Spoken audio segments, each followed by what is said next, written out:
In Amritsar, the second largest town in Punjab, we had the arrival of Brigadier General Reginald Dyer. And he got there and he proclaimed that people couldn't gather in groups of more than 5 and so on and so forth. But he completely failed to notice that this was the Punjabi Spring Festival of Baisakhi. And in a walled garden called Jallianwala Bagh, a large number of men, women and children had gathered to commemorate the festival, completely unarmed. He arrives there with a bunch of soldiers. He doesn't ask them what they're doing there and why they're there. He doesn't even take a look at who they are. He doesn't fire a warning shot. He just orders his soldiers to shoot into the bodies of the unarmed, wailing, soon stampeding men, women and children. And as they try to flee this garden, this walled garden, there's only one gate, one exit.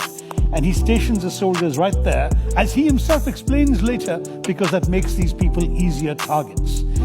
1,650 rounds were fired, and he boasted proudly not one bullet was wasted. The British admitted to 379 killed and the rest injured. The Indians claimed the figures are much higher. Whatever the truth was, it was a horrendous massacre. At the end of it, he bars the gate shut and doesn't allow even the relatives of the dead, the dying and the wounded to tend to their dear ones. They are forced to lie for 24 hours in the hot April sun. Many of whom die because of that. On top of that, he forces Indians to crawl on their bellies on a narrow lane nearby, and if they so much as lift their heads are bashed in by British staves. At the end of all of this, of course, there is outrage. The House of Commons condemns him. The House of Lords promptly passes a resolution praising him for what he had done. And the British take out a collection to reward him. And they raise the equivalent of £250,000 in today's money, which is presented to him with a bejeweled sword.